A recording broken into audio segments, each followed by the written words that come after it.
Hello and welcome back to Dev Game Club, a weekly podcast in which two veteran game developers look at games from the past to discuss their relevance and impact today. I'm Brett Duville, and I'm joined as always by my co-host, a man who has been stuck turning valves again and again to get the water to the right place. Tim Longo. Yeah. There's channeling that water. A lot of turning valves and doing things with water and redirecting something or other. Electricity. Yeah. A lot of that. It's a lot core of those sort of hidden connections in MYST of, well, some hidden, some less hidden. I think that that's been an interesting theme I've been seeing in it, in that they are trying to make a space that, while not everything is necessarily well motivated, at least it feels all connected. That there are actually, you can sort of, if you look closely at the images, you can sort of pick out that there's a wire that goes from here to there, or it was in a book that they showed you that there was a dotted line to help you find something or whatever. There are clues in the world. There are sometimes physical objects modeled that you can see parts of that connect things together. And of course, those Channelwood pipes are exactly that. I mean, they're the whole thing is that there's a place where you can extend a pipe to, to have it connect so you can power some other elevator and actually get to the linking book. Anyway. Yeah, it's funny too, because that each age so far, I feel like, has, because they're trying to do something interesting and unique with each age from like a macro puzzle perspective. I feel like each one so far that I've played has had a sort of, I don't want to say a fatal flaw, but it's had a flaw with it, because I think in a good way, they were trying to push the boundaries of what they could do. And so whenever you do that, you run a risk of sort of like maybe not having all the tools you need to really successfully deliver the message to the player, Right. But it's, once you figure it out, it feels cool because they were doing something really interesting with it. And to just randomly kind of meander into one of our topics we talked about in pre-show with Channelwood specifically, which we both played. You're right. The visual connections were very good for the most part, but when you don't have a real-time camera, you lose a sense of direction quite easily. And so because you're moving along those walkways and going up elevators and turning and sometimes you're turning 180 degrees, sometimes you're turning, 30 degrees or something. And they try to landmark each of the still images. So you have some sense of relativity, but it's really because there's a lot of repetition, both in like seeing huts multiple times that are up in the trees, they do a little bit of sort of visual storytelling and sort of, props and stuff to kind of try to give you a sense of direction, but it's just not enough. And so you get turned around a lot in that section. Yeah, that was the place that I felt that the most, and have felt that the most in the whole game. I mean, there's numerous places where, because I'm clicking through quickly, I will find myself heading down the wrong path and have to turn back or whatever. But this was the area where people are like, well, you have the map. I'm like, the map doesn't do me any good because I don't necessarily know exactly where the dividing line is on the screen that's going to take me this way or that way. There is no sense of, like you said, there's really not enough variation in the spaces that you can key onto. And I honestly think that a big part of it is also because it's I guess Y junctions, right? You're a three-way junction that you get the most confused. If it were just a two-way junction, if it's straight left or right, like a more of a T junction approach, it would be no problem at all. But I think that the actual part of the problem is that all the junctions are basically three spokes, basically equidistant on a wheel, and it's very, very hard to map that. It's just not comfortable for my brain anyway. I had a very hard time with that, and I find myself covering ground again and again and again, and coming into a space from a different direction and not even realizing it was from a different direction. So I found myself just madly clicking around just to try to cover ground and be like, I'm trying to keep my left hand on the wall in this little maze, but mostly failing, and just flailing around in the space. Didn't quite nail that, just because I think it really is just pushing against my own brain in a particularly uncomfortable way. So, well, when you have those breaks in camera relativity, because it's, they're just moving you from frame to frame, and they're essentially skipping, right, some space, or skipping a rotation, right, because you don't get to see it because it's just changing the frame. You're going to fill in those blanks yourself, and try to guess at where you are now looking. And to the stream's point about like, well, you have a map. The map is top down, right, and so you have to kind of like translate that, and then, like you said, you don't know where you're standing whenever you turn exactly. So sometimes you have to like move forward a little bit to see if you can figure out where you are. And then, oh, okay, I went the wrong way. Now you got to turn around and go back. But now you're turning the opposite direction. You're like, okay, wait a second. Did I go back too far? Did I skip the Y? Did I pass the Y that I was supposed to turn left on? Right. And on top of it, you're like, it's colored by your intention, right? So the fact that it's not super clear that you're going to like, I think it would have helped immensely had they just rotated. They would have had to have a different icon, but a different icon of like rotating the finger 60 degrees left or 60 degrees right, just to indicate you're going to branch this direction or that direction. Because if I'm intending to go leftish and I don't click far enough over to go that way, I'm going to think I did, even though I ended up clicking on the right half of the screen or whatever. Yeah. So I found that happening a lot. And I'd be like, what am I doing? I don't think this is the way. And then, it was very much that thing like you describe of, I don't think, I guess I'll turn around and see. Yeah, it was that could be very frustrating. I think you're totally right on the. I mean, if I think about like the innovations that progressed after a game like this, it probably one of the ones that people did figure out, and maybe Riven, maybe they started doing this in their own games, but is the sort of relativity of your selection, the meaning of your selection, because there's many times in this game so far that I've wanted to know where essentially the touch box is on the screen.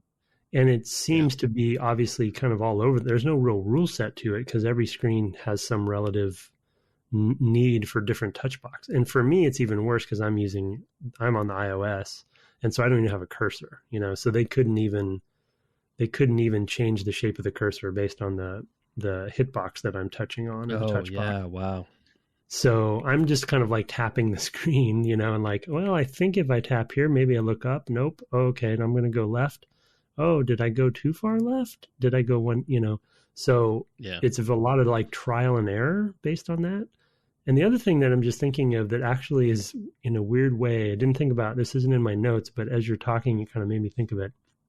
In a weird way, it's actually related to our last game, Devil May Cry, in that there's a design to camera framing, even in a 2D still camera based game like this. We probably talked about it in Resident Evil as well, by the way. I'm sure we did, but where they set that camera from your current location to the next location when you move forward, and what they're framing from a landmark perspective. And for the most part, I think they're always trying to do that. You can see them trying to frame like your goal. If you're going down the catwalks in Channelwood, they're trying to guess that you want to go to this particular elevator or something. And so they're trying to like frame that, but it doesn't work all the time.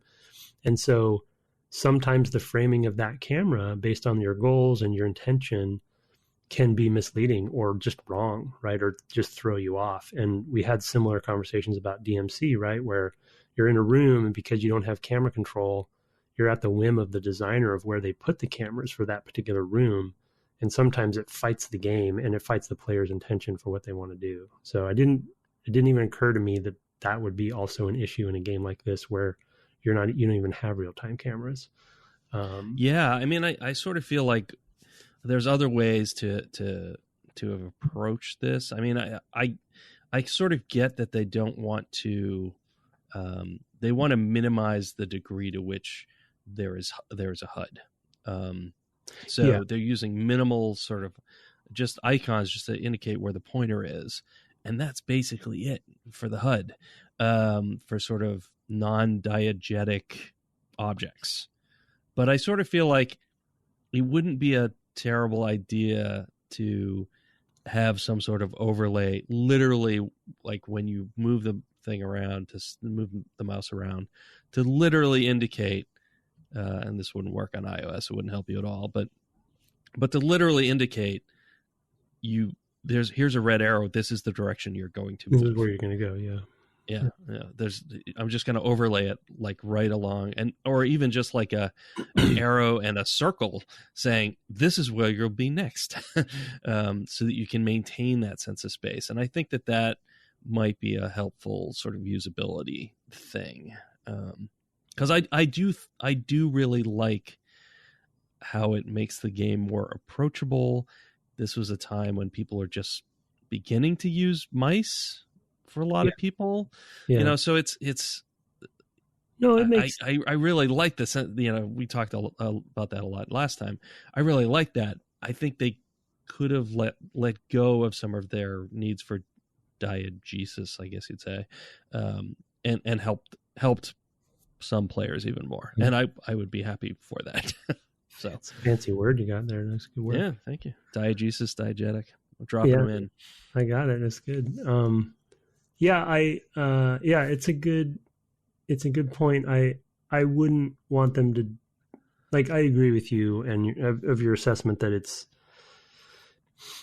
the irony of this discussion that we spent almost 15 minutes talking about just the camera stuff. I think did end up being a part of what we talked about in the first episode of being part of its success, the simplicity of it. Right. And then I don't need to know what a HUD is, or I don't need to know what my cursor means.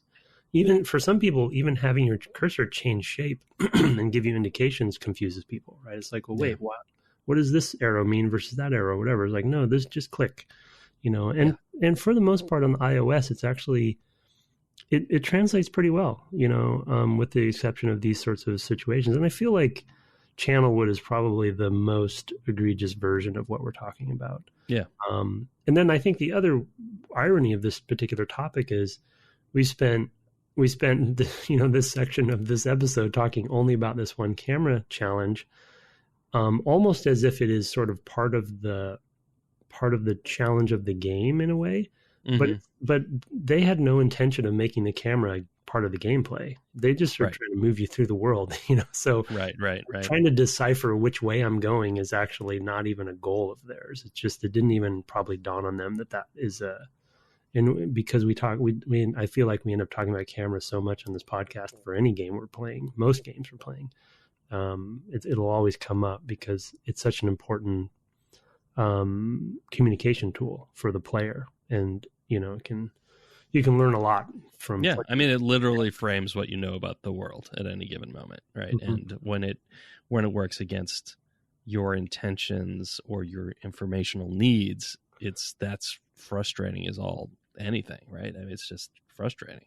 I was playing on stream this evening and was playing a third-person action game and a platformer, and had the camera go behind a wall at a critical moment, and just where I couldn't see the enemy I was fighting. I mean, they're all one-hit kind of kill enemies except for the bosses.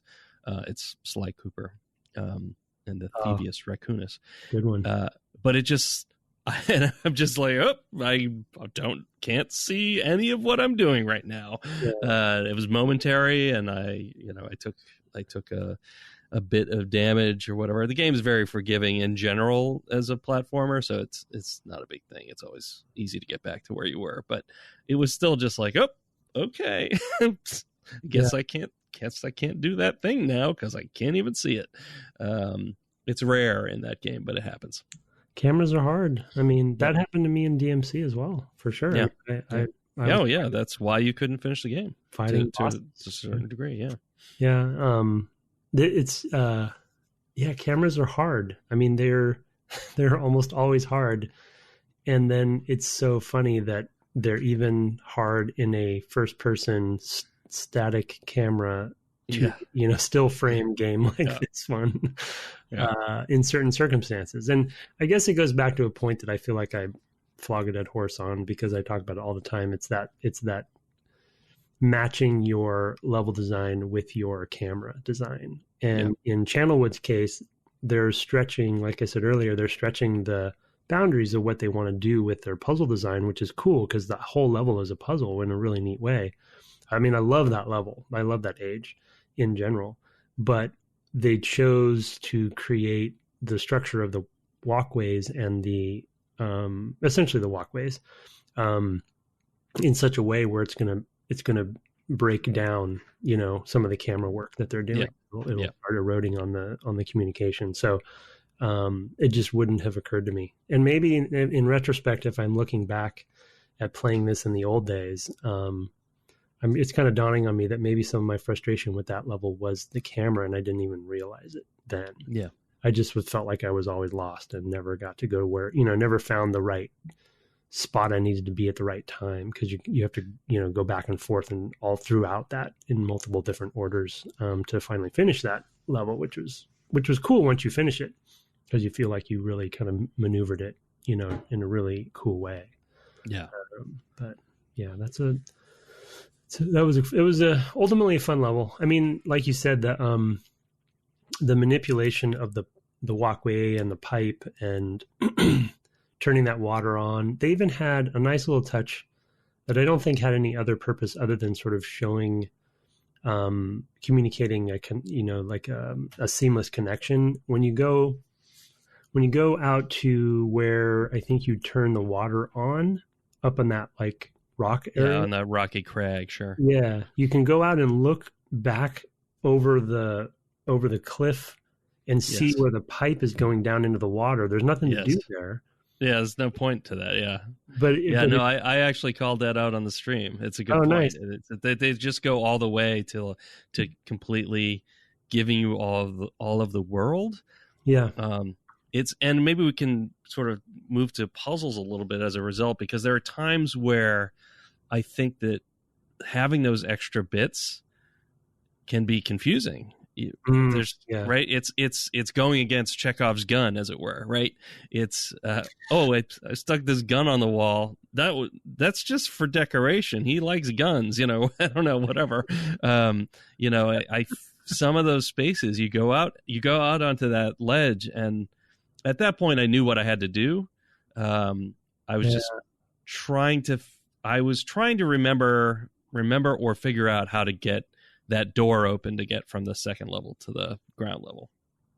And I couldn't figure it out. I was like, maybe there's some other water thing. It doesn't make a lot of sense, but I'll go up there anyway. And that's when I happened to click through and go out there. And I did have a moment of, is this relevant?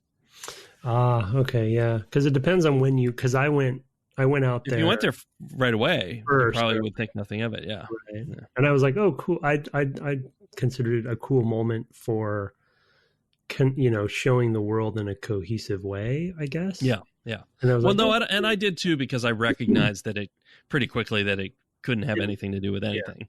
Yeah. So it didn't snag me this time.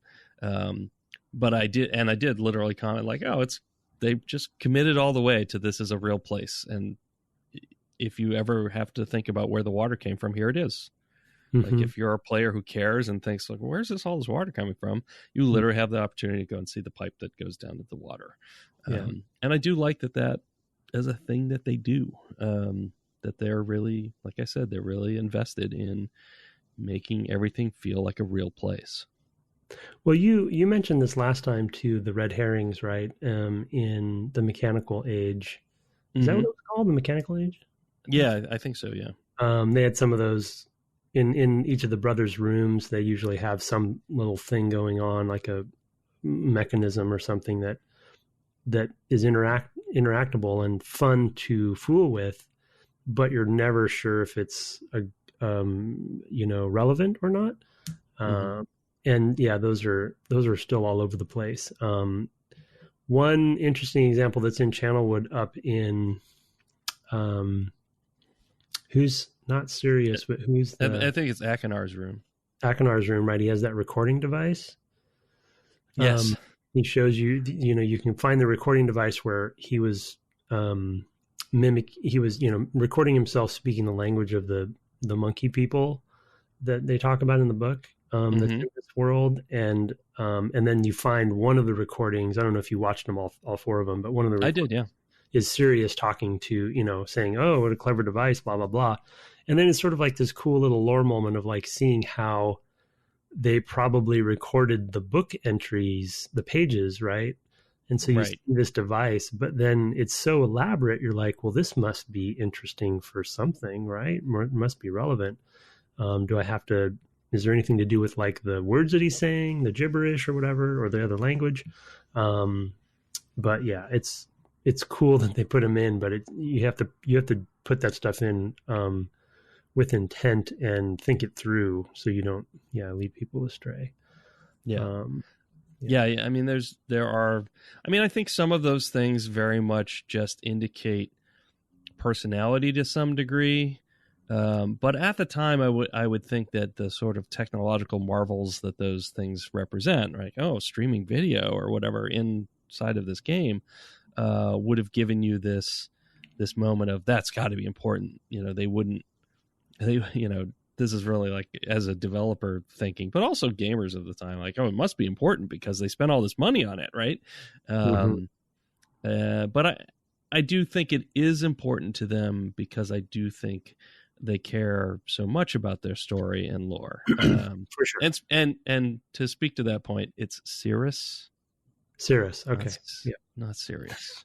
That's fine. I can't remember either their names, and I kind of roughly heard him, but yeah, I don't. And I guess it is written down, but I'm just not paying attention enough to the spelling. Yeah, I mean, they clearly do the whole theme of, well, I mean, we don't want to get into the lore too much. You wanted to hit some puzzle stuff. You're shifting to that topic. Is that? Yeah, we can talk about the lore stuff and come back to the puzzles. That's fine.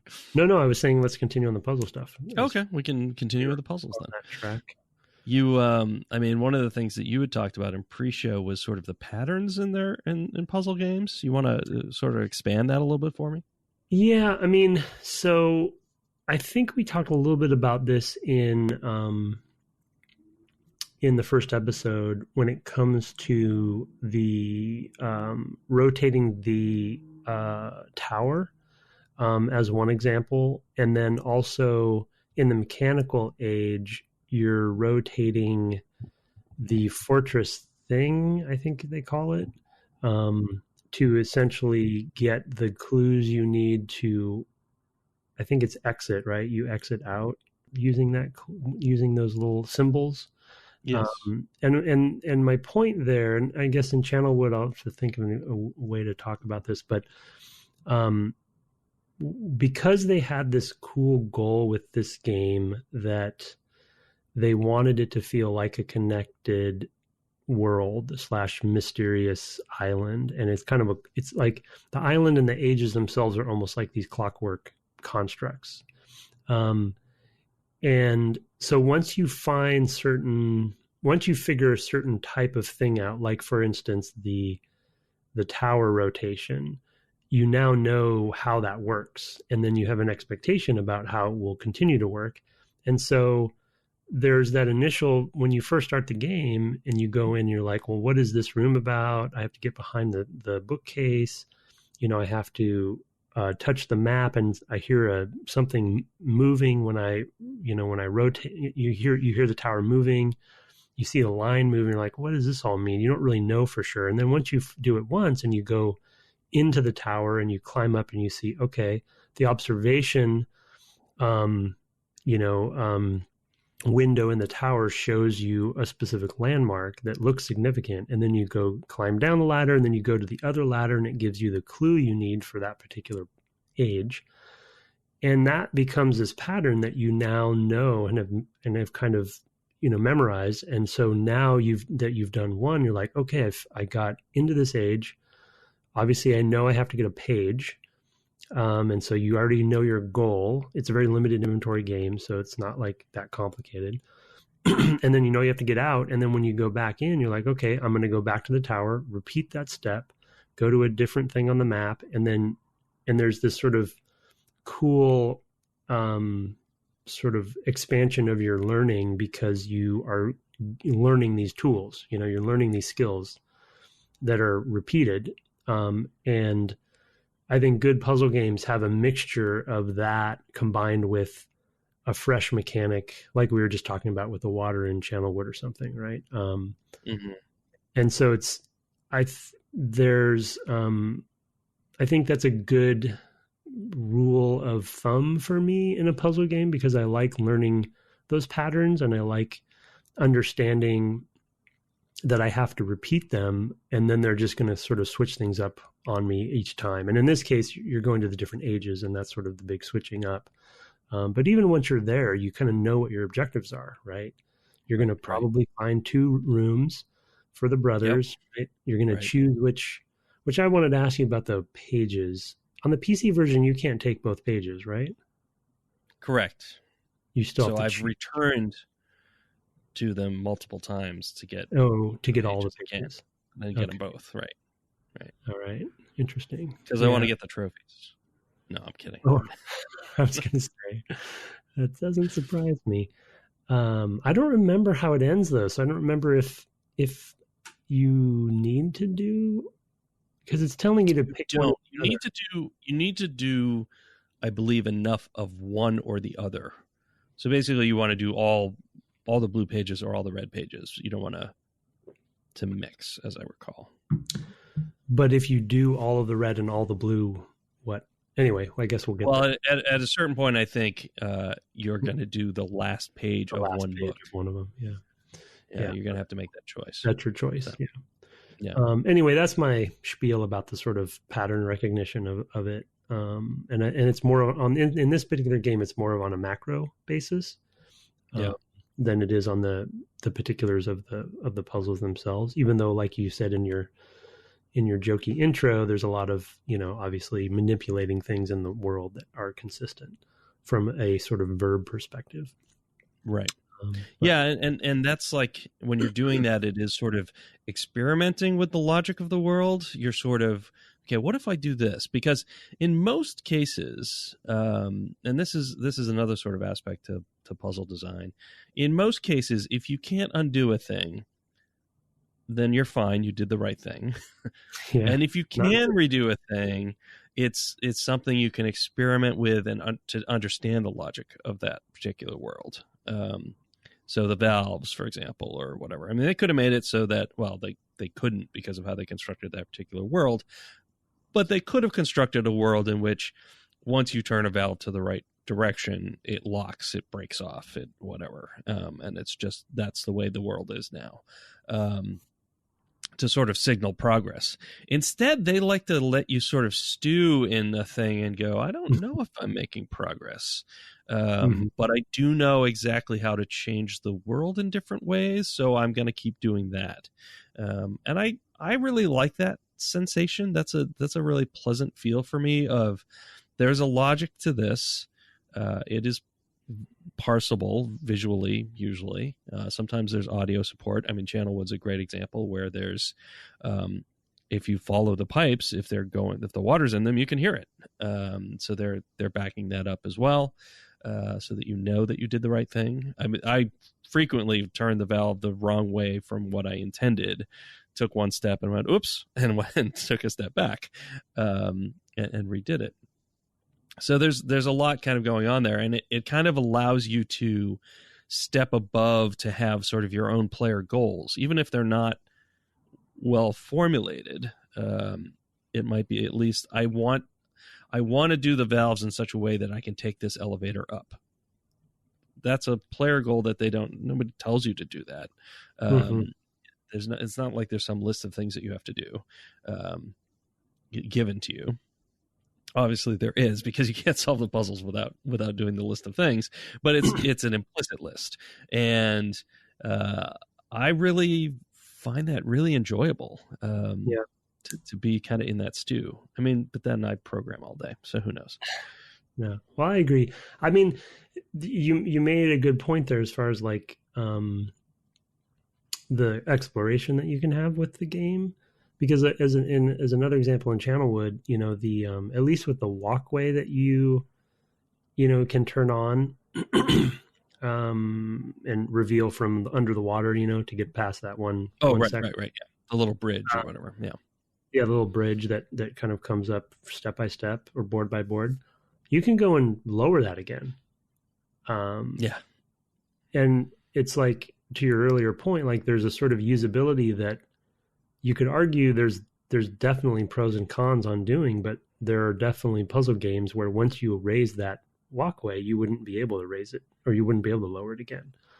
And it's when I went over there and accidentally sort of redirected the water back there, and I was like, well, I'm here. I wonder what will happen if I press the switch again, and then it went down. I was like, well, why is it going down? Why do I need to do that? But it gives it the sense that this is a, quote unquote real logical world, that that everything works the way you would think it would work. There were some examples in some of the other, actually I can't talk about it. And I actually want to point out that is a significant difference from a Sierra or Lucas style adventure game. Yeah. Where because they're propelling plot often through puzzles in those games, they can't let the world be reversible. So there's just a very different feel to this game, I think, because of that. And it is sort of a third way or whatever. One of the things that I appreciate about that, and I don't know if this is going to be the best way to describe it, but you were kind of alluding to it when it comes to sort of failure states in a way. It's not really a failure state where you fail the game, but you can go too far with something you're experimenting with and then have to either reset it or go backwards. Mm-hmm. And I don't mean physically backwards, but like turn a thing in the opposite direction, or like in the one example, the pressure. The pressure tank that raises the tree that you go into the door into Channelwood. Yep. That once you fire that thing up, everyone's most likely, a lot of people are just going to fire it fully up, right? And the tree's going to keep going up and up and up and basically go too far. So then you have to lower the pressure, at least I did, lower the pressure to have the door come down so you can actually go into the door. You know what I mean? So there's a manipulation of the logic to actually get it into the right spot. But every state of the world is what I guess I'll just randomly say watertight situation. You probably have a good programming term for it, but it's a closed loop in a way. And so once you're in an age, which there is one frustration I have with once you're in an age, because you can't go back out. You definitely have to take notes, because you have to go back. You can't go back and read the books, so you have to take notes. But in my case, I take screenshots, so it's a lot easier. But other than that, once you're in an age, that everything here is you can't fail, you can't mess yourself up. There's always reset states, and it's everything you need is here someplace. Versus like one of the tricky things with Day of the Tentacle that I always remember is, because you were swapping between times and characters and moving through this pretty elaborate story and everything's going on, I would always second guess myself of what I needed to do when, but at least here, there's sort of like, once you're in this particular clockwork of either the island proper or an age, the solution's here someplace. And there's a certain comfort in that. There's a comfort in knowing I can power up that thing that we were talking about in the other, or I won't use that example because you're still working on that one, but it's fine. Channelwood, I can direct the water this direction and it'd be in the total wrong place that I need to go, but it's okay because I'll just redirect it back the other direction, Mm-hmm. So that's a pretty cool puzzle design that is, and I haven't played The Witness. I know we talked a little bit maybe in pre-show last episode about The Witness, some inspiration there apparently. Yeah, there's not as much there though about switching world state. It's more about you've solved these puzzles or not, and the puzzles are specific, abstract puzzles that you literally solve once and you're done. Yeah, that's true. They're more like a puzzle game. They're like a series of screens where it's like just solve this puzzle, like a can or something like that. Or whatever. And that's actually, I feel like, one of the reasons why I wasn't drawn to The Witness is because I have such fond memories of Myst, and I loved the game back in the old days. I feel like I wish that it had more of this nature, where the world was a puzzle versus like the puzzles are in the world. But I haven't played it, so I can't. Yeah, I mean, it's a little bit more complicated than I described because there are a lot of places where the environment itself is interacting with the puzzle and is giving you information about the puzzle, and so it kind of matters sometimes where you're standing and things like that to get a perspective on a puzzle. So there are some pretty interesting things in there, and we're kind of straying from Myst for a moment, but a lot of it is logically figuring out sort of a visual language for these explicit sort of grid-based puzzles that have to do with making paths through them by drawing a line with the controller, basically from source to sink, that follow some rules, and that's part of the fun of the game. But there is just a sense of like, oh, I did that, no, I'm done with that. It's not moved to something I think about. I learned something from it, but it doesn't. Like or it was some new variation on information that I already kind of knew, but I maybe hadn't thought about all the implications. I mean, there's a kind of a lot going on with games like that, as far as what's going on in the player's mind and what you're learning. But here, there is something really interesting about making a place that has rules that are fairly discernible, and that follows some rules of our own world, like that things are reversible, right? Physics is reversible, right? Everything can, in theory, go backwards and forwards on the timeline. So it's just, I don't know, it's just interesting. Yeah, I mean, if I may, there's a segue there to another topic we talked about. And it's sort of an accidental segue to some degree because we meandered into The Witness and talking about abstraction. One criticism and frustration I've had a few times, which I will fully admit with the puzzle design, that I will fully admit may be on me and that I haven't found the clue that does connect things. But there's been a couple times that I've been stuck on a certain thing, and one of them is I think pretty related to where you are currently with the Stoneship age. It's that darn submersible lamp. Yeah, and so I can't talk to. I'm trying to think if there's another example. It's fine. Well, no. I'll speak, no pun intended, abstractly for a second about it. But there are times when, because this is a puzzle game, and because they have set up this mysterious island and these ages in a kind of a cool but weird, mysterious way, they have abstractions to some of their puzzles that I don't always see the direct connection to. And you, earlier in the episode, you were talking about, which I agree with, one of the cool aspects of this game is they often try to directly show you how things are working and connected together, like whether it be a wire or sort of the way that two things are related to each other, or what have you. They just don't do that all the time. They don't do that always consistently. And sometimes they have, I don't know, weird abstract symbols that you're not sure how they relate to a thing. It's there to be the key to, the not the physical key, but the key to open the thing or whatever. And in the Stoneship age, there's another example of that again, maybe I missed the connection, but the solution to those, the submerged lights, I don't understand how the solution does relate to those lights. And so it's just sort of like there, you know what I mean? And I see the logic of it from a puzzle designer's perspective of like, okay, I do this and I get this number and now I know what to plug in here, but I don't understand why I need to do that. You know, there's no like real world logic to it. There's just puzzle logic because that's what the designer did, you know? And I think the most successful puzzles, both in this game and in any puzzle game, is if you think about it, and it may be hard to figure it out, but once you figure it out, you're like, oh, right, that makes complete sense. But in this particular case, it doesn't make any sense to me.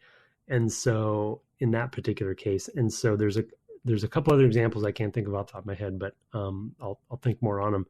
And you know, it's sort of like it's tricky because they're trying to set up this intentionally. They're trying to set up this weird, mysterious world, you know, where a lot of interesting things are happening. And so you're going to have some of that, I think. I haven't played the spaceship one yet, but you know, the audio one is probably a similar thing, right? Like, right. Why is there audio stuff going on here? You know? Yes. Yeah. And that kind of abstraction is sort of like, well, it's cool. And once I figured it out, but yeah. Been cool it's the aha moment, right, that you get from it, which was one of my topics, and I won't because you haven't played. That's the one. So we both played Channelwood, and I got stuck in Stoneship and moved on to the Spaceship age, whatever that's called. I forget the names of the places. It's like the Selenic age or something. Yeah. Anyway. Could be. But the puzzle, basically the final puzzle of that area, I was entirely doing a way that would have ultimately succeeded when I finally started picking up on something that, like you're pointing out, had no real logical reason to be there other than to give the player some feedback, and that being basically the puzzle. But it wasn't well motivated. It was just sort of an abstract thing and didn't make really any sense at all. And that said, when I sort of started picking up on the clues and put it together, there was a great aha moment, and I'm glad to have that aha moment. So I kind of forgive it the abstractness. Yeah. Because the solution makes sense to me. But if the solution didn't make sense to me, it was abstract and I was like, why that? Like, yeah, you know, this is a, you know, there's one way in which it's like, oh, that's a cool way to convey information. And I sort of have to figure things out about that versus this seems random, you know, that doesn't work. There's some abstract thing that I had to do. I don't really understand what it is. I mean, I really think those symbols in the mechanical age are like, well, why? I mean, I guess it's a key code, but why? You know, to unlock it. Yeah, right. It doesn't make a lot of sense. It's just because, right? I mean, what was he trying to prevent? I mean, there's not a lot even in the lore to explain why he felt he needed to guard whatever the linking book that way or something. Well, I mean, there might be in the lore of that particular. I'm just thinking of it now. I don't know if you remember the story of that particular world, but they were under attack.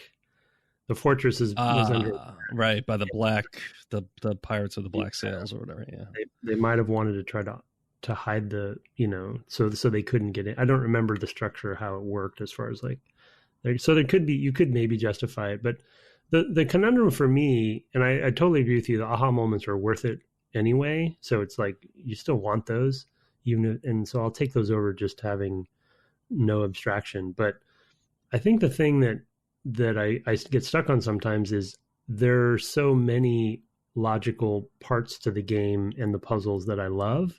And so when it doesn't do that, they stand out more, you know, because it feels like that they just put these in for the sake of putting them in as a puzzle, and I think it's just maybe my own personal, aesthetic and desire of like wanting to see everything really like connected and cohesive if you can. It's hard to do. But this game it's a fun puzzle game. I mean, they were trying to make this mysterious world where there were these wacky symbols, and why are these constellation symbols on these pillars? It's like, well, the father or the sons, designed this to keep intruders out. It's almost like an Indiana Jones thing or something, right? The ancients made this clockwork, or Tomb Raider thing, right? They made this clockwork puzzle for trespassers. There isn't a logic to it, so that's okay too. But I mean, I guess the puzzles I don't like, and this sort of segues into another topic you brought up, are the ones that I get no benefit from sitting on, which was how you put it, which is to say, the place where I got stuck on the Stoneship age, being away from it for a couple of days has done absolutely nothing. Whereas being away from the constellation thing and realizing what that was all about, I was shaving or something and was like, I realize now, it just came to me. Whereas the Stoneship, that if I end up looking anything up, it'll be how to turn on that darn lamp, because I have no idea. I went back through the book and there's something there. I just have no, I don't even know where to start. I feel like I have no place to put my crowbar in. And so my brain has no place to catch on and like to niggle at. Yeah. It's like when I do a crossword puzzle, there'll be information I don't remember. And if you put it down, like 20 minutes later, you're like, oh, right. Whatever, some old movie or something. And you're like, oh yeah, of course. Greta Garbo is in that. And you go back and you put in Garbo or whatever. It's just things like that. And there's just nothing for me. I just can't get my fingernails into it. And I'm just literally stuck. Like I said, if I look up something, it will be that, and I'll read it and I'll go, oh, you're right, I remember that from the first time I played it. But I need to actually, maybe I'll do this tonight. I need to go back and look at that book to see if maybe I missed something in the book on it. But I want to talk more, once you do it, I want to talk more deeply about that particular final solution with that light. Because for me, there's been a lot to unpack there. And I just think because the thing is I knew exactly what I needed to do, but there was something about I didn't see the connection about, well, there were two things. I think there was I'll kind of speak vaguely. There was a visual language problem that I was a little bit like confused on. That definitely could have been me, but I was confused on. And then even with that visual language problem, I wasn't sure of the calculation I needed to use to kind of do the final thing. And as I already mentioned, I didn't understand how the connection was, what the connection was to, the light. So it was just confusing kind of all the way around. And so, and really, I think what I tend to do with puzzle games is I'll just overthink it, and I'll fill in the blanks and I'll think, oh, it must be this. And then I'll just hit my head against the wall forever thinking this must be it. And so, usually your best course in that case is to like, just think of Occam's razor and like, no, it's probably not as elaborate as you think. It's probably pretty simple. And it kind of ended up being that in the end. So, the last quick puzzle thing I'll mention that I always find funny is, and it's hard. I can't imagine not having made a game like this myself other than, Tomb Raider centric stuff. I can't imagine how hard it is to prevent this from happening, but the accidental solutions happen to me sometimes in this game. And one small example I'll give is in which you have seen this stuff because we talked about it pre-show. In the Stoneship age, when I got there, I went straight and changed the water level. And so randomly, and then I went down to the bottom of the lighthouse and I found the chest, and so the chest was already down below. Right. And I was like, okay, there's a chest here. All right. That's where it starts. Yeah. Oh, is that where it starts? Yes, it's down there. Oh, okay. Well, anyway, I went down there. It's sunken. It has to be sunken. The reason why it's sunken is it's got water in it. Right. Well, I guess it didn't dawn on me. But you didn't know what you were trying to do with it. Exactly. I guess is the point. I went down. I emptied the water. I was like, oh, here's a valve. I emptied the water. I was like, there's some water in the chest. That's odd. And then I left. And then I was like, oh, whatever. And then, you know what I mean? And then for whatever reason, I was fooling around with other stuff. And then I changed the water level again. And then I came back and I was like, oh, that's what that key's for. the chest is now floating. You know what I mean? It's like I had released the water, like you said, without knowing why I would want to do that.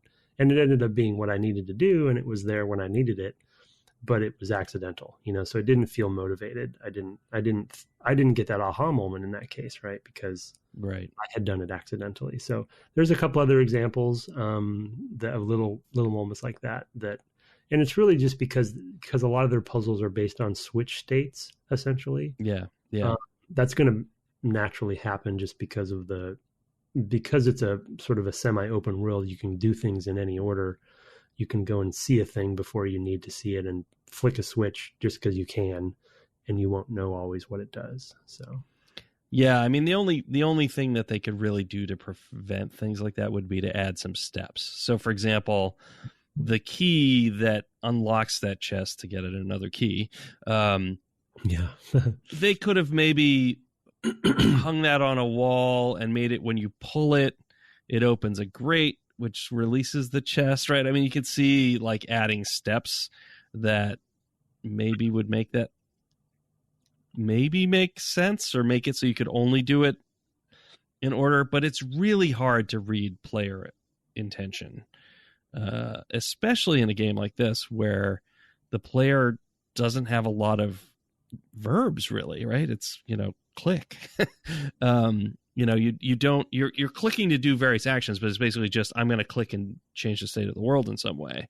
And they kind of have to assume that you're doing that intentionally, that you know what you're doing, because it's madness to do otherwise. I mean, in response to player feedback, I'm sure, I don't know how much they tested this in advance, but you could definitely be asking people, what were you thinking when you did this? What were you thinking when you did that? And change your puzzles as a result, or add more information, or what have you.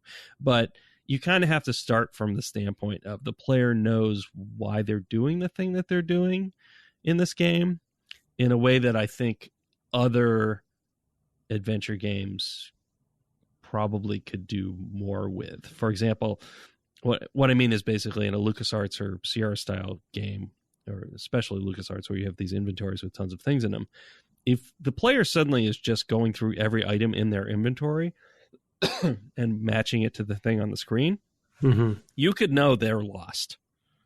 On the other hand, because it's a LucasArts game, they might also be just trying to hear all the funny stuff.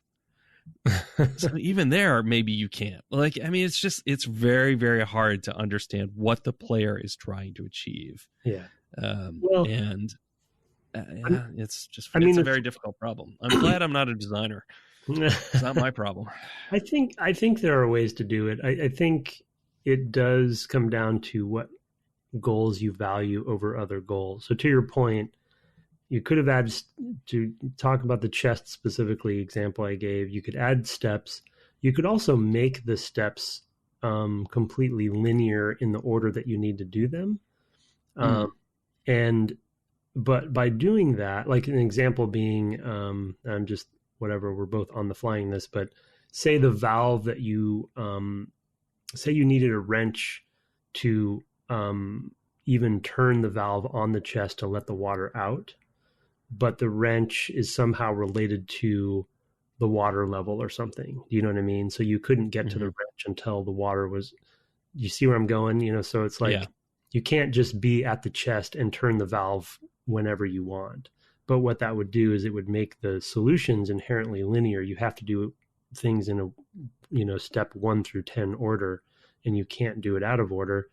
And so, but their goal in this game, obviously, was that they wanted more nonlinearity and exploration in their world, which they valued higher than people having that moment of like, well, I guess I needed to do that, and I'm not sure why. But I think some of the uniqueness of this game is because of that openness. But also, I'm sure for the broad kind of casual audience that we've been talking about with this particular game so much, that probably did end up frustrating people sometimes, right? Because there's like, the step-by-step puzzle is a lot more, clear sometimes. You will get stuck on one of those steps sometimes, but it's not, there's not that moment of confusion. Yeah, and this is seeking more groundedness in sort of a physical reality, right? And so that chest, if you leave the valve open, it will not rise because water will go back into the chest. Right. And if you close the valve with no water in it, then it will rise. So that's a very similar thing to the bridge you can put up and down. Right. You can have it float or you can have it sink. Your choice.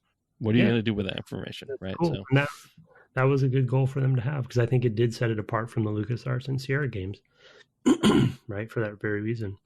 Mm-hmm. And that's absolutely. Being this sort of, as we talked about in the first episode, some of the other adventure games that are coming out this same year, right? We're in that space. In fact, Day of the Tentacle, right? Didn't we? Yes, yeah. Mm-hmm. Same year. That's so weird. God, that blows my mind. These games are so different. I know. I think it's also Mac versus PC, really, to be honest, right? I mean, they're just in different worlds in some ways, right? I mean, these are Mac developers working on, HyperCard stuff. I think that they're like tools to build their world are different than they were at LucasArts. So, that tools have a big impact on the game you're able to make. So, as a person who spends a lot of time right now at my job making tools. Oh, it's dog night. In a while, so I guess it's time. As Jen's out there shushing them. Do you want to kick into lore and story at all, or do you want to wait and do that? I was just thinking, like, let's do it next time. It'll probably be a good capper anyway. That's fair. Because we'll have finished the story. Yeah. But there's as Brett gives me crap over for the podcast. That's one of my favorite things is all that lore stuff, and I've really enjoyed it. Getting back into it and like spending more time with it in this game. So we'll talk about. Well, let me tell you, I've been playing Kingdom Hearts Birth by Sleep.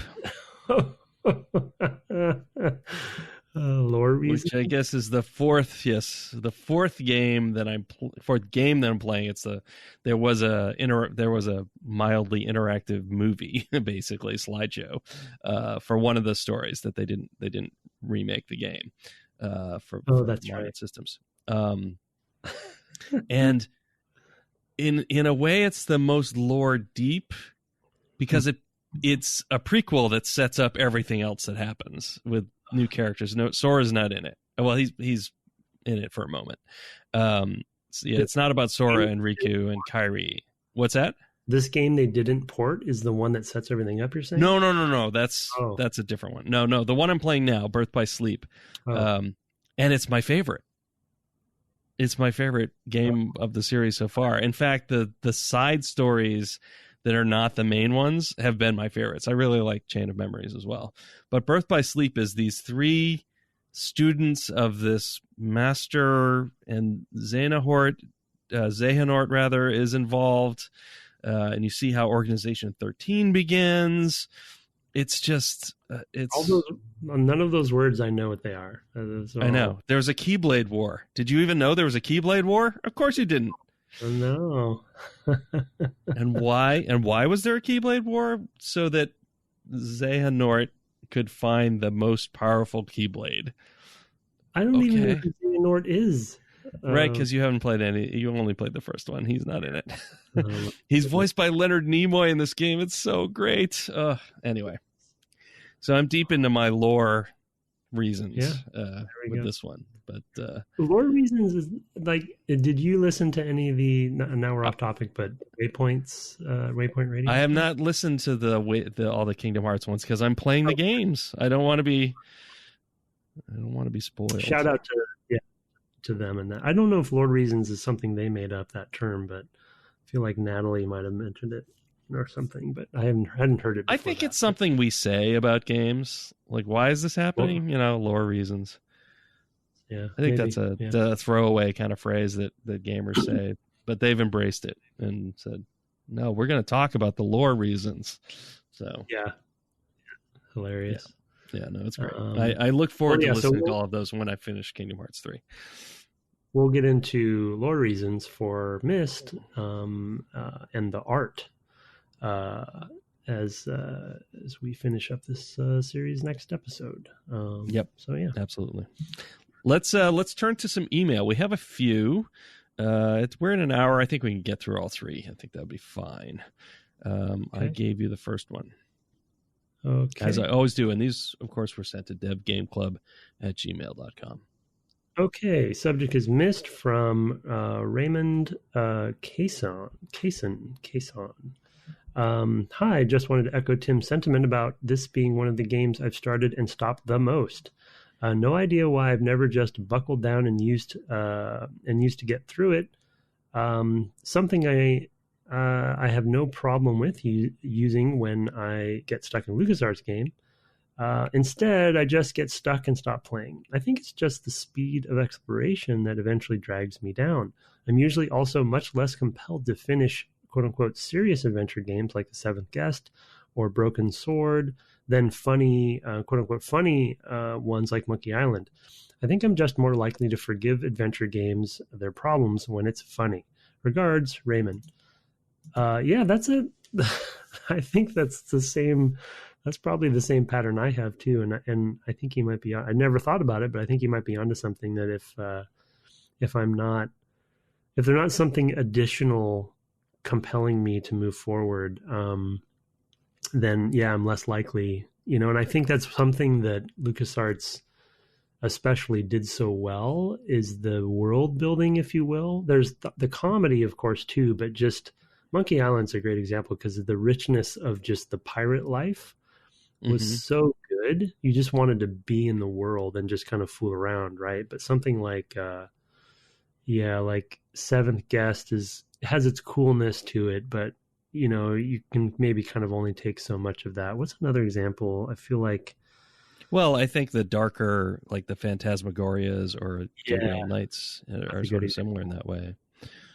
That, and I think that actually has to do with the sort of level of drama. I think when something's very dramatic, that is seriously undercut, or horror for that matter, if you keep seeing it. If you just keep coming into the room, and I died again. Like I love Infocom games. Yeah, I used to play them a ton.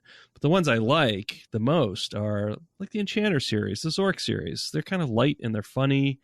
Yeah. And if you get stuck, it's fine because you'll get eaten by a Gru or whatever, and you'll laugh, and it's great.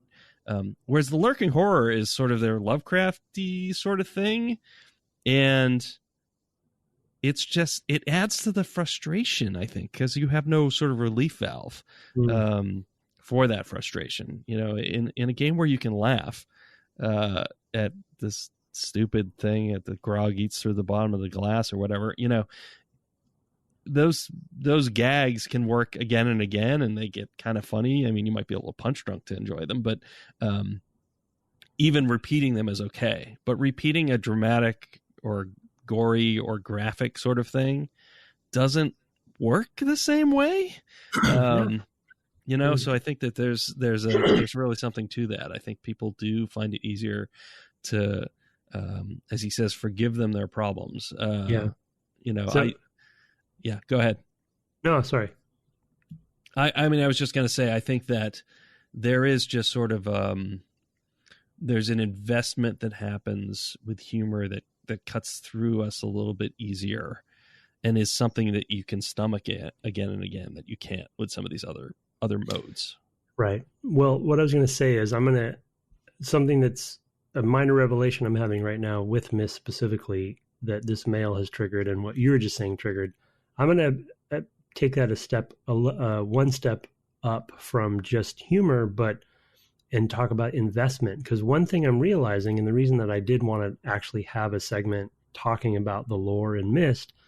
And I'm not saying this will work for Raymond, but I believe that in the past times I've played this game and started it so many times and probably only finished it once, probably in the past, I was probably looking through the books for clues and looking at the images and just skimming them for what I needed to finish the game. But this time, what I'm realizing is I'm actually reading the books very intently. I'm trying to figure out what the story of each age was. I'm even trying to figure out like what order they visited them in, because the kids are different ages based on when they go with the father. And I'm kind of trying to piece together something that may not even be completely cohesive. I don't know. But I'm getting all these little tidbits of lore and kind of story. And so Channelwood's a good example. And what I'm doing intentionally, which obviously everyone would mostly do it in this order, I'm reading the books very thoroughly before going to the next age. And so what they did a good job of, and they talk a lot about, obviously the whole theme of the game being book-centric and writing-centric and creating, we'll have to talk about the themes next episode. I want to go on a whole thing on some of the themes they're fooling with. But I kind of got to know a lot about Channelwood before I went. And so I was already invested. And so when I got there and you're going through the trees and you're going through the huts, I'm thinking about these monkey people and like the sons who stayed there too long and kind of what influence they had on the and the changing color of the water and like all the stuff that he was talking about in the description, which ended up not really even playing into the puzzles.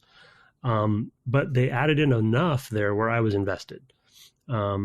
And same thing for each of them, right? The backstory of the mechanical age with this pirate group or whatever that was invading this land. And so that's when you get there. That's why they built the fortress that you're actually manipulating.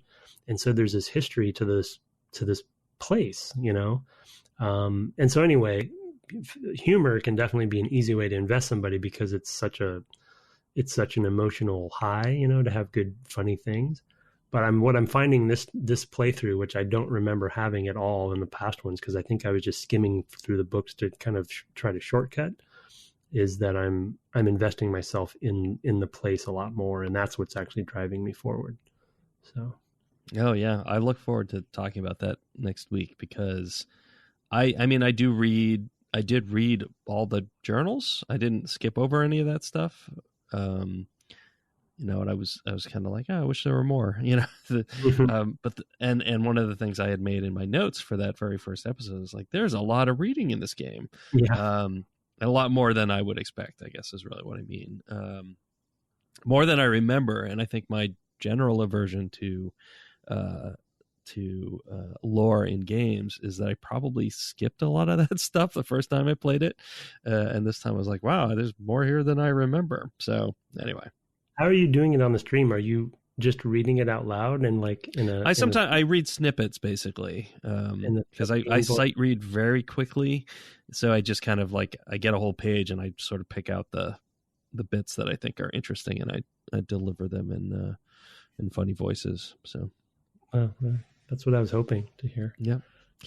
I have the second mail. This is from Cameron Hass, who I believe is the person who cursed us to play Riven years back. Cameron, I may have that wrong, but I think that's true. Do you remember that? We had an email like, since you're playing an adventure game, it's probably for Day of the Tentacle, I curse you to play Riven. It's apparently, I recall a follow-up email too, which was like, okay, Riven's crazy hard. Maybe just play Myst. So we're finally giving him his due. Anyway, his subject is simply Myst with an exclamation point. Hi, Tim and Brett. I'm so happy to hear that you both are playing Myst. It's absolutely one of my favorite games of all time, and I play Myst 1 through 3 every year. In 1993, I alternated between Doom and Myst, but only one of those games do I still play regularly. I think Myst and the first 2 sequels are notable in that they play with nonlinear storytelling methods that were very advanced for the time and remain cutting edge in the world of frequently linear walking simulators, he puts in quotes, and horror FPSs, Soma, Amnesia, which borrow very heavily from Myst in many other ways. One of the key successes in the story is the ability to show, not tell. The penultimate puzzle of the entire game relies simply on what you have gleaned from the world. You can access this finale from so many different paths that the journey to uncover this puzzle is different every playthrough. Additionally, the world the Miller brothers created is so captivating and real, especially if you try real Myst, that you both want to stay there, and yet a feeling of creeping doom that carries an essence of a good yet have a feeling of creeping doom that carries an essence of a good Lovecraft story as well. The ability to play with these tensions in a non-linear world is simply ahead of its time. I think there's so much to learn from this game regarding telling interactive stories. Every GM should play through these games to learn how to show, not tell, and how to lead players through interactive journeys. Also, how to do a good puzzle. Thanks so much for the great show, Cameron. P.S. When will you start offering game dev merch? So there you go. Yeah, that's. I'll be offering game dev merch, I believe, next summer when my game comes out. And you can find Halo Infinite, what's it called? The Halo Infinite, yeah. Halo Infinite will be on store. Talking about merch for the games we're working on. He's talking about merch for the podcast. No, I get it, but that's the merch I have available. I'm joking. I think about it from time to time. It's just it's a bandwidth thing. I mean, Brett's doing all the work anyway, let alone and merch, and I barely make it to each episode playing the game we've played. And then sometimes I don't. I was going to say barely. Sometimes you make it to the game. Oh, life. I listen to so many gaming podcasts and they all have merch, and I always am jealous. We'll get there someday. Maybe when we're 4 years in, we'll set a goal for our 4th anniversary. Maybe see what happens. Well, powwow. Brett's going to be in the Pacific Northwest. That's right. Yeah, we can be able to have all sorts of production meetings about stuff we'll never do. What do you think about the ability to show, not tell? It is a fine art form that is very difficult to do. Take it from us. So I think it's great. It's a really excellent point. And I think we talked about this a little bit in the first episode. And without any promises, we're working on maybe getting at least one guest on. And this game is also very unique in its reach, and it's sort of like not persona, but like, what's the word I'm looking for? I can't think of the word anyway. It's sort of legend, that I think people discount it in a lot of ways because of its success. We talked about this last episode, I think, right? We did, yeah. And therefore I think overlook what's really dawning on me playing through it in a more critical way this time. Really, take for granted a lot of the stuff that he's talking about, and the show not tell, the storytelling, his point about the creepiness and the sort of weird vibe of it. I wrote a note down that I forgot to mention. It's not really a topic, but kind of, there's a point when you're reading the books and it dawns on you there's no characters in this game, right? It's all these empty, and of course they couldn't do it probably technically. Right. And you have the videos, but it's not like they're standing there telling you. They're either a projection or... Right. And all the characters that they describe are long dead. Emmett and Will on one of the islands, and all the monkey people, like... Yeah, there is this creeping sense of dread to it that I mean that's well put, because it's not a thing that I have been able to articulate, but there's definitely this sense of, man, they've really messed up these worlds in some way. These people were just living their lives until these books got linked these people there, and then Cirrus and Achenar showed up, and oh man, things went south, in some way. Yeah, and then in the Channelwood book, he talks about another age that we won't be going to, where these other characters died, and how the Sons were so broken up about the fact that they died. Right. And then then you can pick up certain other books on the shelf that are just burnt up. You can't read them, right? So you get this sense that there's dozens of them. All these ages that it's just when you think a little bit more about it, you're like, wow, this is pretty messed up. But it's all done through, like you said, through showing and not telling, and just the visual storytelling and the set dressing and the construction of things. It's really fascinating. And I'm really, like I said last episode, I think I was a little skeptical of like, going back to MYST. I don't know.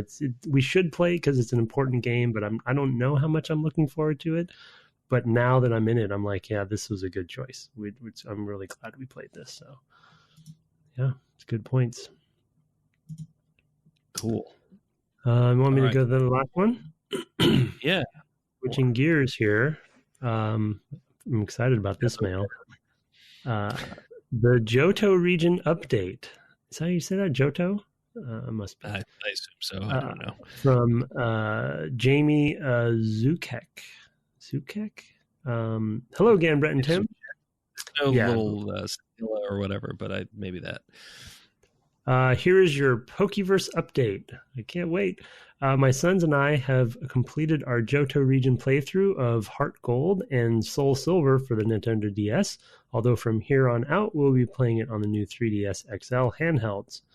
The graphical improvements and user experience updates are universally welcome. Pokemon look much better than before, and the menus and items are much more usable. Johto's story didn't appeal as much to my sons, with the Team Rocket antagonists kept largely in the background. But seeing your lead Pokemon walk around with you was a big plus, as well as the accompanying friendship mechanic, which I used to surprise them with an Umbreon in PvP earlier than anticipated. I went all out and obtained 3 Pokewalkers. Oh man, which are the pedometer accessories specific to these games. I remember that. You can level your Pokemon, catch new Pokemon, and obtain good quantities of rare items by walking around and playing simple but engaging games in mere minutes a day.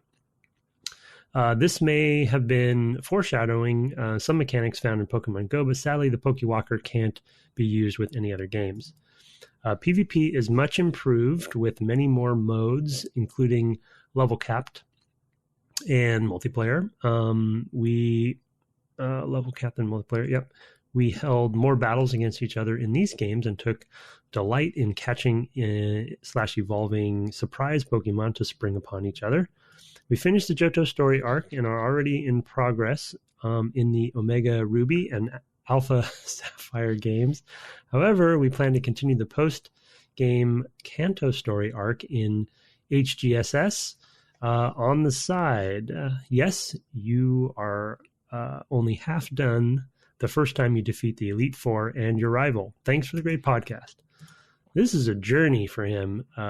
It really is. Now it's becoming a physical journey, in fact, with walkers and pedometers and all that stuff. That's hilarious. He needs to write a book after this. How I got better in touch with my sons through Nintendo handhelds. Yeah, I love it. And Pokemon specifically. Yeah. Yeah, one of the things that's funny here is that seeing your lead Pokemon walk around with you was a big plus. So I was streaming Let's Go Pikachu months ago. Whenever we played it, I did it a bit after that. And I didn't do that. Like it teaches you that you can do that. And I put it out for a while and I was like, it's distracting. It confuses me. There's like another Pokemon on the screen or whatever. And I'm like, oh no, that's my Pokemon. So I turned it off. I know I'm a monster. And that was the thing that people who would show up to the stream would be like, where's your Pokemon? You're like, oh, it's just getting in my way. So I just put it back in the bag or whatever. It's literally in the name. Let's go Pikachu. I guess. Anyway. That's funny. Go. That's awesome. I hope he keeps mailing us though, and he doesn't have a dead heart like you do. So they're playing the right way. I'm and no, I'm a nobody. You don't even know what a nobody is. Yeah, I just realized what you just said, and I was like, got a little depressed. Yeah, the nobodies and what are the other ones? The ones you fight. Heartless, right? Oh my god. Oh, you fight the nobodies too in other games. I'm sure you do. Yep, I'm sure you do. I won't be doing that, but you go right ahead. So yeah, I love it. I love it, Jamie. Thanks for writing in and keep us posted. The adventure continues. You'll get all 1,245. I just made that number up. Pokemon someday, and then what will you do? Got Sword and Shield whatever later this year. I wonder. So. He mentioned the pedometer, and he mentioned it didn't even dawn on me that they did have that. I remember that pedometer coming out in the similarity of Pokemon Go, but has he said if they are playing Pokemon Go together? That seems like a good one, no brainer. So maybe right in. Oh, yeah, no, I don't know that he has. I don't remember that. I didn't look it up. Yeah, no, that seems like a fun family thing to do. So yeah. All right. Well, that's our email for the week. Of course, those were sent to devgameclub@gmail.com. I'm going to look now and see if there was any last-minute reviews. Oh, no, there were not. So we appreciate to have those as well via the sort of podcast app / iTunes infrastructure on iOS or whatever platform you use to listen to podcasts. If it supports reviews, we'd love to have them. I am subscribed to the iOS ones. If you put them in somewhere else, just let me know and I can track them down. We'd love to read / sing them on the podcast. For next week, we're gonna finish MYST. We each only have a single age left. I will be streaming mine probably on Saturday. Hopefully, I will not spend too much time still stuck in the one place that I was stuck in the Stoneship age. I was hoping that we'd play the same two, and I figured you would just do them kind of in the rotational way, and so I tried, and I just got so stuck that I backed off. I think I did end up getting a small hint at the very end, but I definitely made it. I basically almost finished it. It was just like I said earlier, confused on how it actually worked, I think, and being a little bit dumb about it. But I think I can ask some specific vague questions to give you some hints if you want to not just look it up. But I'll be fine. I won't just look it up. I will struggle with it more. There is sort of I have a process for when I'm stuck, and that involves going back to the main island. MYST, I guess, is the main island, and looking through the books, just kind of thinking about what I'm reading and things like that. Those are just sort of the things that I do, and that really helped me in Channelwood because it took me a long time to find a thing, the switch to open that door that went between the levels, and yeah, I was just didn't see it. That level's very dark in a lot of ways because you're in the treetop. On that, to be honest. You just clicked on it? You just found it? I was just walking all around, you know what I mean? And then eventually I didn't, because I kept getting turned around like we talked about, so and so I just kind of found that one HUD and there's a switch here. Yeah. If there's a switch, got to flip it. Yep. Anyway. In the meantime, you can find the podcast on Twitter at DevGameClub, and you can find my co-host there at Tim Longo Jr. with a JR at the end. And of course, you can find me streaming on Twitch at twitch.tv/Brett Duville, no underscore. I have been tweeting more lately.